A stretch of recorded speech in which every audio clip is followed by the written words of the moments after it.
Bom estarmos, meus irmãos, na presença de Deus. Muitas vezes o Senhor nos tem concedido este grande privilégio, essa alegria de estarmos na presença dEle, adorando, louvando o Seu nome. Vamos abrir a palavra de Deus, as Escrituras, meus irmãos, no livro dos Salmos, de número 52. Salmo de Davi, Salmo de número 52. Vamos olhar para este salmo em algum tempo deste culto. Vamos ouvir a palavra de Deus, a exposição da Escritura, a partir dessa passagem bíblica.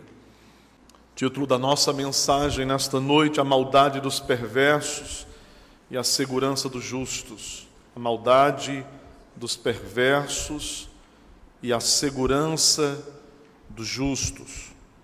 Diz assim a palavra de Deus, irmãos: por que te glorias na maldade, ó homem poderoso? Pois a bondade de Deus dura para sempre. A tua língua urde planos de destruição, é qual navalha afiada, ó praticadora de enganos. Amas o mal antes que o bem, preferes mentir a falar retamente, amas todas as palavras devoradoras, ó língua fraudulenta. Também Deus te destruirá para sempre. Há de arrebatar-te, arrancar-te da tua tenda e te extirpará da terra dos viventes. Os justos hão de ver tudo isso, temerão e se rirão dele, dizendo: eis o homem que não fazia de Deus a sua fortaleza, antes confiava na abundância dos seus próprios bens e na sua perversidade se fortalecia. Quanto a mim, porém, sou como a oliveira verdejante na casa de Deus. Confio na misericórdia de Deus para todo sempre. Dar-te-ei graças para sempre, porque assim o fizeste na presença dos teus fiéis. Esperarei no teu nome, porque é bom. Amém. Meus irmãos, em tempos tão difíceis, em dias em que a violência tem se espraiado por esta terra, se alastrado em muitas partes dessa nação, nós temos nos perguntado muitas vezes: até onde vai a maldade humana? Do que mais os homens são capazes de fazer contra o seu semelhante?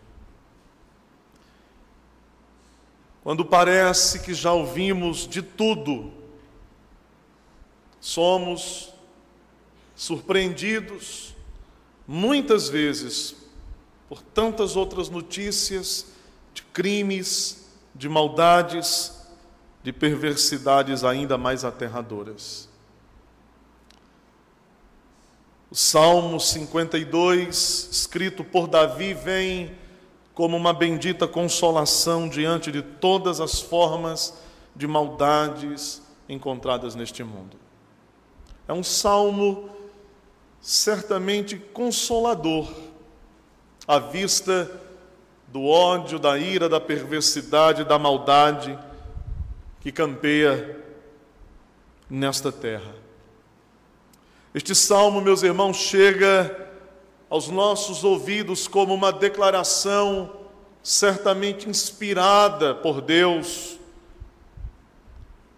e nos revela a futilidade do mal, nos revela a vitória daquele que confia em Deus, que faz do seu braço a sua fortaleza, e nos revela que Deus tem o controle da história em suas mãos. Davi estava fugindo da ira de Saul, rei de Israel. Saul o odiava, Ele estava decidido a dar cabo da vida de Davi. Saul era como uma fera faminta no encalço de Davi, perseguindo a fim de matar-lhe. Ele o queria morto. Davi, nesse instante da vida de Saul, representava todas as ameaças possíveis ao rei de Israel. Davi havia chegado a Nobe. Este salmo descreve exatamente este momento. Davi havia procurado o sacerdote Aimeleque, sacerdote de Deus. Ele havia saído às pressas, sem provisões, nem a espada, pois era um guerreiro agora do Senhor, ele sequer tinha podido levar, desprevenido. Vai a Aimeleque, sacerdote de Deus, para lhe pedir comida, para lhe pedir a espada, uma espada. Mas ali, enquanto suprido pelo homem servo de Deus, havia um personagem nessa história toda, que agora representaria um perigo também para Davi a mais, um perigo a mais para Davi, e não somente para Davi, mas para aqueles como Aimeleque e os demais sacerdotes que, acreditando na inocência de Davi, o poderiam ajudar. Havia um homem por nome de Doeg, e este homem, de intenções outras, de motivações outras, na perversidade do seu coração, na maldade de seu íntimo, ele se tornou responsável pela morte de Aimeleque, sacerdote de Deus, e ao todo de 85 sacerdotes do Senhor num só dia. E não apenas estes, mas matou homens e mulheres e crianças de peito e animais da redondeza, pessoas das quais se desconfiavam terem de alguma forma dado refúgio, abrigo, comida a Davi e a seus homens. Doeg fez com que maldosamente Saul soubesse dos pães e da espada que Davi havia recebido, e o resultado foi uma matança de inocentes. É nesse contexto de denúncia, de planos maldosos, de morte de inocentes, de crueldade, de perseguição, de ira, que Davi, fugindo, escreve, compõe este salmo especialmente consolador em tempos de grande aflição. Em resumo, meus irmãos, Davi está certo de que os maus estão debaixo dos olhos de Deus.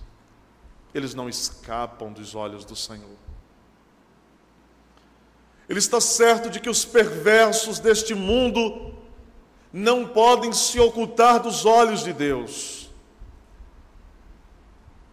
E que eles, em breve, muito em breve, irão acertar contas com o reto juiz dos céus e da terra, que logo, muito logo, dará fim à maldade dos homens, extirpará a maldade sobre este mundo, e os maldosos também.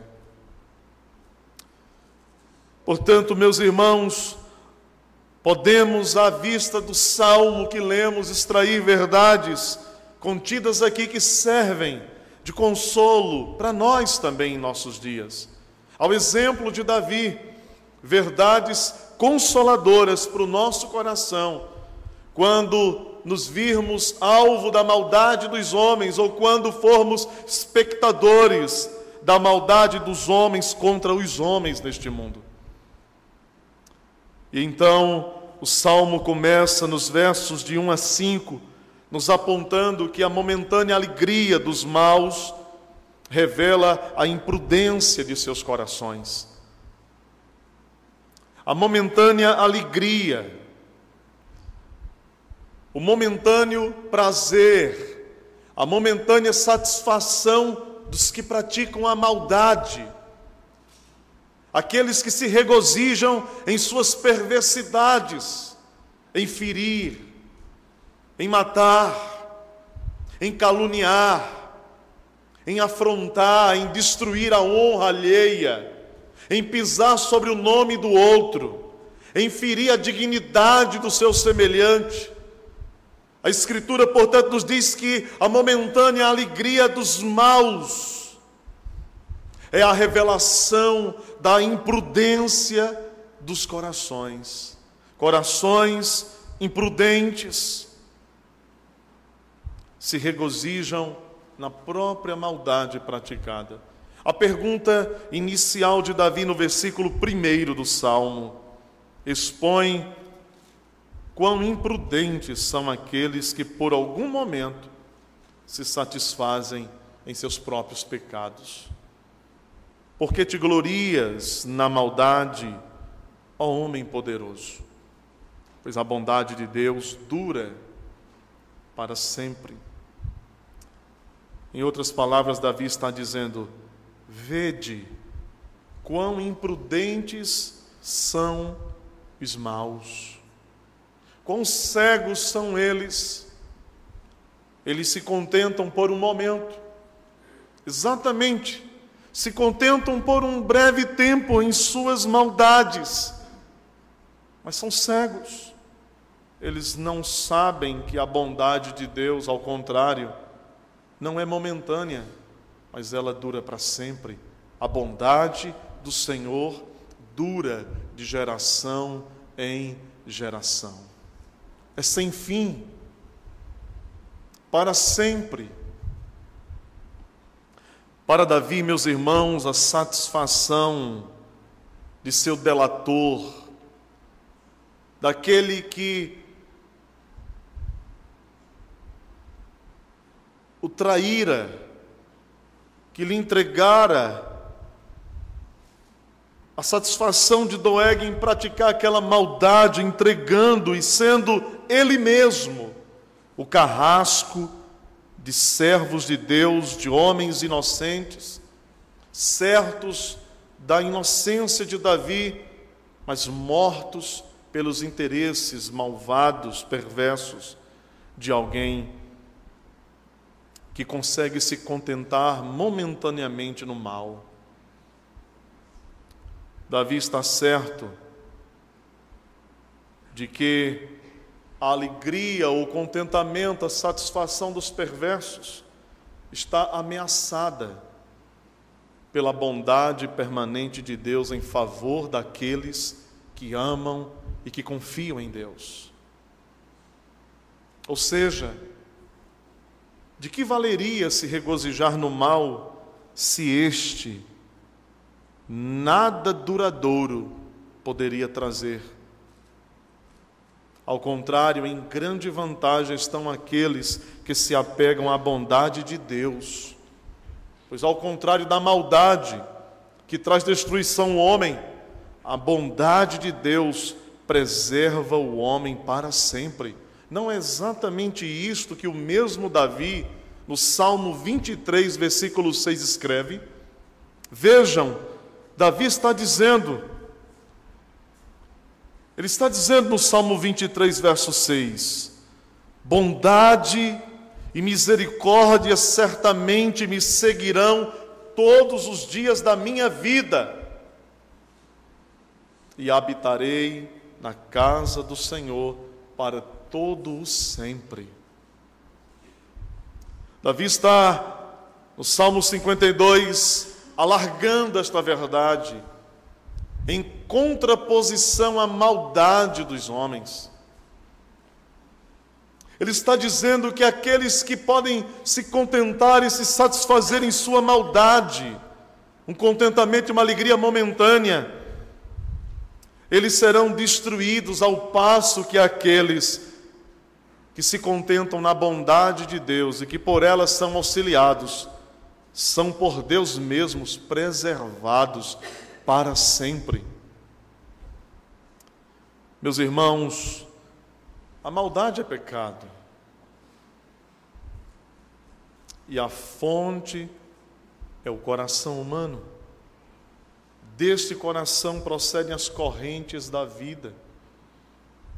Exatamente isto que Salomão, em Provérbios capítulo 4, verso 23, expõe.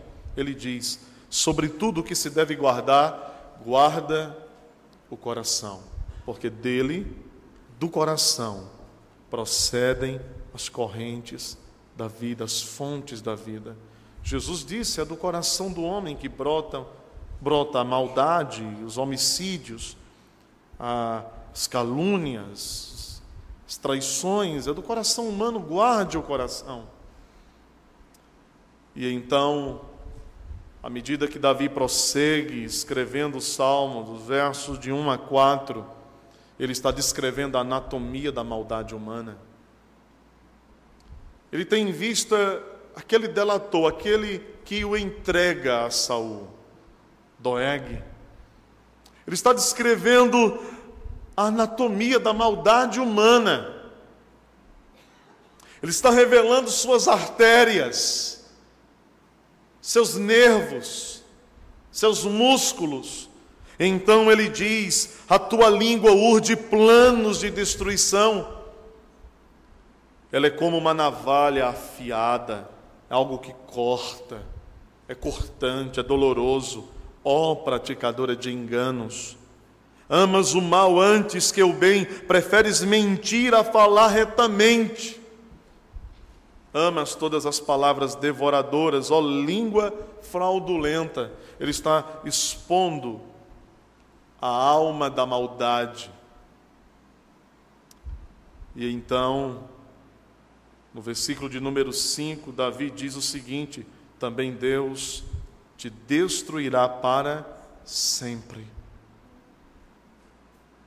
Há de arrebatar-te, arrancar-te da tua tenda e te extirpará da terra dos viventes.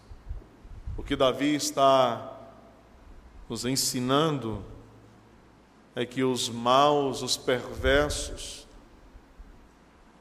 não terão onde morar. Serão expulsos de suas moradas temporárias, serão atingidos pelo juízo de Deus. Eles serão lançados fora, longe dos justos, separados, banidos, condenados, perdidos. Estes, meus irmãos, descritos por Davi como maus, perversos, que a língua é destruidora, que ama a maldade, que prefere mentir a falar a verdade, estes nem de longe podem ser comparados ao homem, por exemplo, do Salmo, um outro Salmo de Davi, o Salmo de número 15. Quando ele diz: quem, Senhor, habitará no teu tabernáculo? E então ele prossegue: aquele que vive com integridade e pratica a justiça e de coração fala a verdade, este habitará em segurança.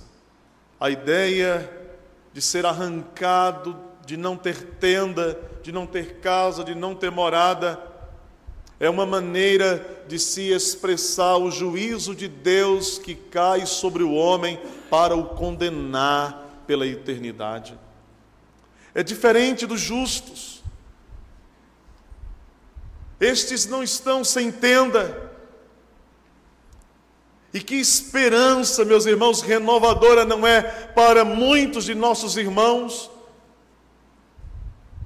que podem, durante o tempo de sua existência aqui, de sua peregrinação aqui, não serem tão digamos, não estarem tão repletos de conforto em suas tendas terrenas. Talvez tendas muito precárias, talvez moradas não tão confortáveis, mas estes, ainda que assim vivendo, todavia confiando na bondade de Deus, procurando andar em integridade, praticar a justiça e de coração falar a verdade, estes habitarão eternamente em segurança. O próprio Deus vos será como tabernáculo pelos séculos dos séculos, guardados, protegidos, abrigados pelo Senhor. Davi está então colocando em contraponto a temporalidade, a futilidade dos maus, da perversidade, em contraposição à bondade de Deus, a habitação de Deus. E à medida que ele prossegue nos versos 6 e 7, ele nos expõe uma outra verdade, também igualmente consoladora. Somos consolados a priori, em primeiro momento, em saber que a alegria dos maus, tão momentânea que é, se desfará como uma neblina. Agora somos então consolados nos versos 6 e 7 por saber que a solidez da segurança dos justos é como um tesouro precioso para estes. A nossa segurança em Deus deve ser algo sólido. Enquanto os perversos nada podem aprender dos juízos divinos, os justos, por outro lado, encontram sempre alguma porção preciosa de instrução para a vida, na disciplina de Deus, nos juízos de Deus. Os perversos, quando são alvos dos juízos disciplinadores de Deus, eles não podem aprender coisa alguma disso. Mas aqueles que habitarão em segurança, mas aqueles que estão apegados à bondade de Deus, quando veem os juízos de Deus, quando contemplam a disciplina de Deus, eles são, na verdade, instruídos sempre de alguma maneira para a vida. Calvino, a propósito, chegou a comentar sobre isso. Ele disse as seguintes palavras: os ímpios são incapazes de tirar proveito dos juízos de Deus, sendo cegos ante as mais claras manifestações que ele faz de si mesmo em suas obras, e, portanto, somente os justos poderiam vê-la. Além disso, o grande fim que Deus tem em vista quando humilha a maldade dos ímpios é o conforto do seu próprio povo, para que lhes mostre o cuidado com que ele vela por sua segurança. Davi diz: os justos hão de ver tudo isso, verso 6, temerão. Os justos verão o que, meus irmãos? O que está no verso 5. Os justos verão Deus destruir os maus. Os justos verão Deus destruir os ímpios para sempre. Os justos verão Deus os arrebatar, os arrancar da sua tenda. Os maus, os justos, se apegam às coisas temporais desta vida. Os homens que não fazem de Deus o seu braço e não têm nele a sua confiança, e não confiam na sua bondade, eles confiam em si mesmos. Eles confiam em suas posses, em seus recursos, em seu dinheiro, em suas tendas, em suas casas, mas Deus os arrancará. Ele os destruirá. Ele os extirpará, os tirará da terra dos viventes. Em outras palavras, os perversos que tanto confiam em si mesmos, em seus castelos de concreto, os perversos que tanto confiam no que o dinheiro lhes pode dar, esquecendo-se de Deus, então eles serão tirados desta terra, não levarão seus recursos. Vieram nus a este mundo, partirão dele sem levar nem ouro e nem prata. Suas riquezas, seus recursos, suas mansões, seus carros não lhes acompanharão, serão arrancados desta realidade, levados a uma outra realidade. E o que terão? Apenas a triste constatação de que nenhum tesouro que lhes poderia de fato valer após esta vida, de fato foi entesourado. Por isso Jesus diz: não ajunteis tesouros na terra, onde a traça, onde a ferrugem, os ladrões roubam, a traça, a ferrugem roem, mas ajuntai tesouros nos céus, duradouros. Então, quando Deus humilha os ímpios e os destrói por causa de sua maldade, os justos veem isso, e então eles temem a Deus. Enquanto os justos estão com seus pés firmes sobre um terreno sólido, seguro, os maus estão com seus pés afundando em terreno movediço, como quem pisa num pântano, num charco. Eles estão afundando sem que ninguém os possa salvar de sua destruição. O versículo 7 demonstra, meus irmãos, o contraste, a diferença entre a solidez da segurança dos justos e a vacilante confiança dos perversos. Os perversos confiam nas coisas e em si mesmos. Isto é vacilante. Em que você confia? Onde está a sua confiança? Não apenas para esta vida, mas para a vida que se segue após esta, ou para a realidade que se segue após esta.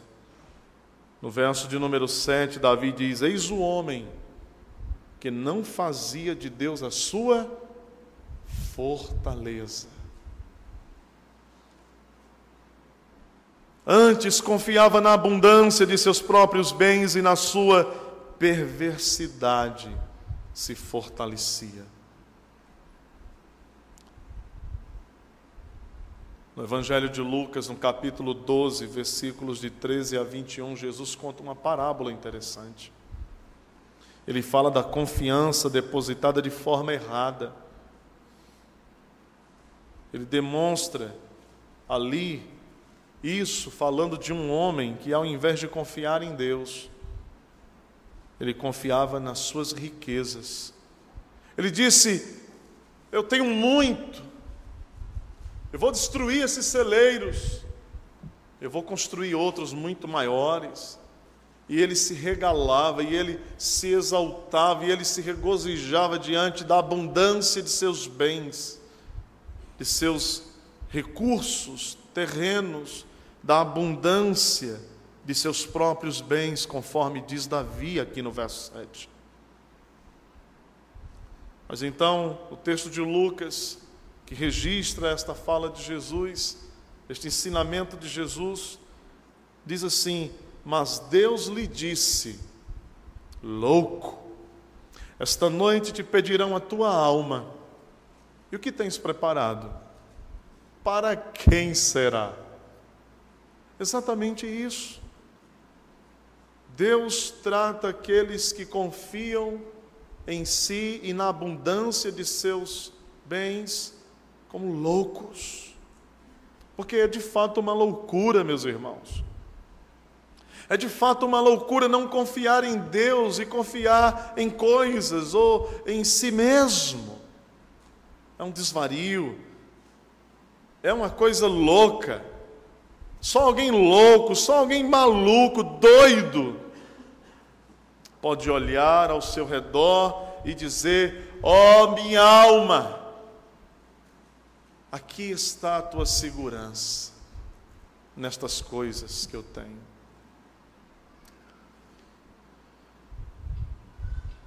Salmo de número 125, versículo 1, tão conhecido nosso, tão cantado por nós, nos diz: os que confiam no Senhor são como o monte de Sião, não se abalam, firme para sempre. Não são os que confiam em si mesmos, não são os que confiam na força do seu coração, não são os que confiam, jovens, não confieis na vossa juventude.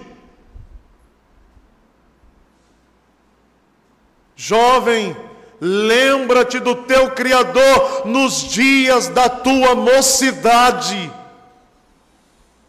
porque se tu não morreres jovem, certamente os anos da velhice o alcançarão, nos quais não poderá dizer: tenho neles contentamento.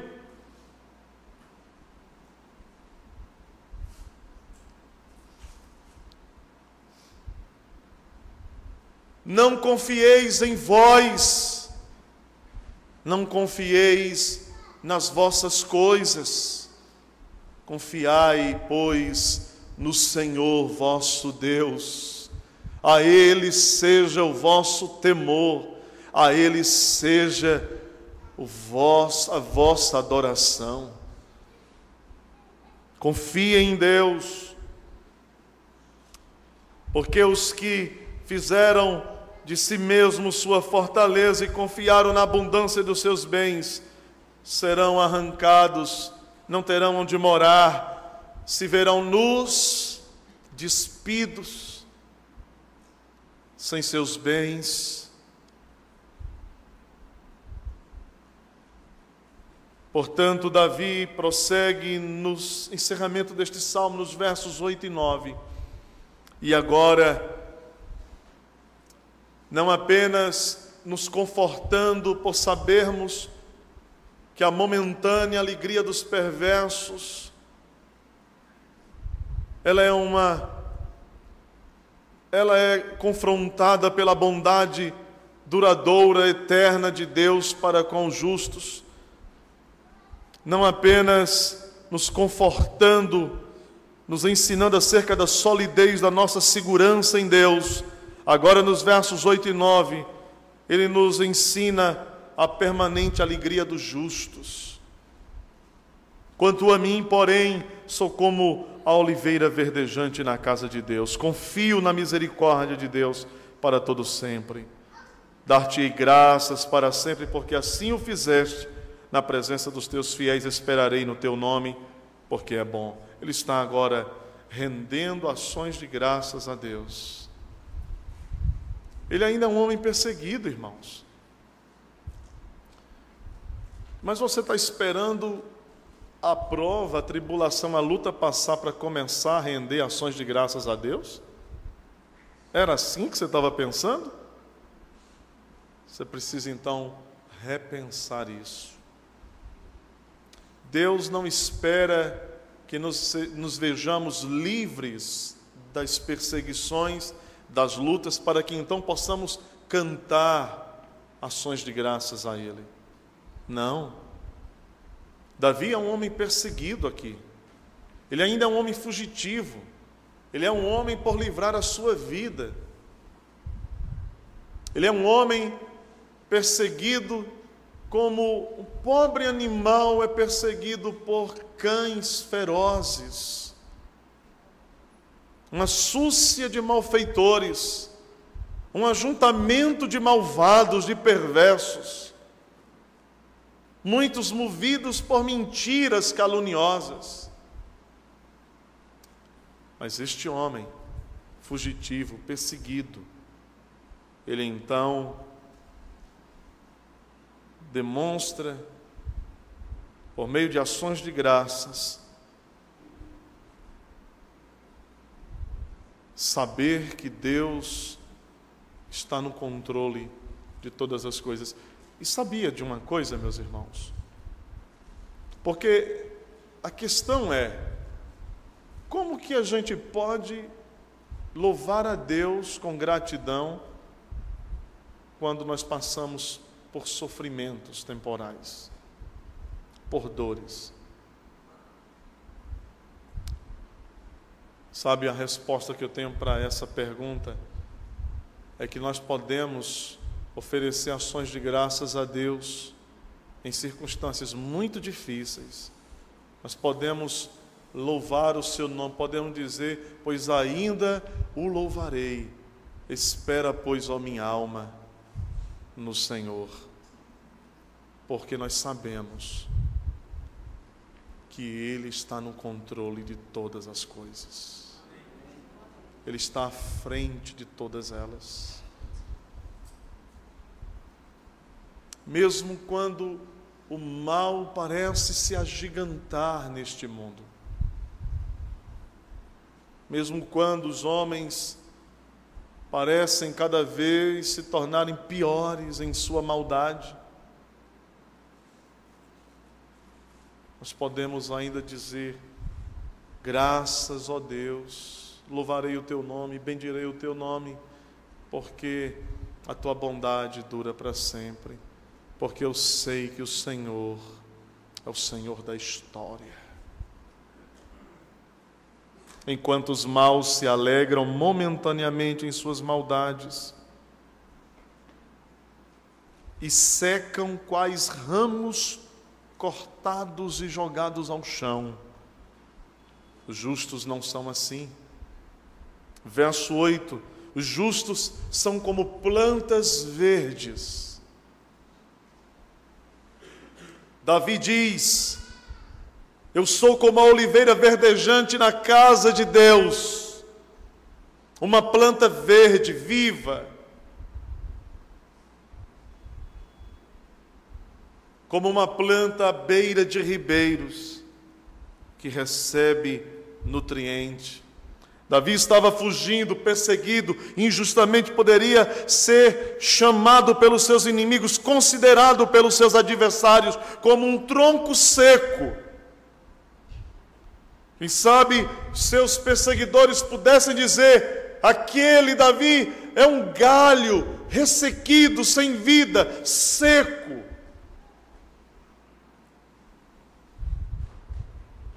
Mas ao contrário disso, ele era uma oliveira viva, verdejante. Ele estava certo e confiante de que seu atual estado de perseguição não representavam o fim de sua alegria em Deus. A sua doença não é o fim da sua alegria em Deus.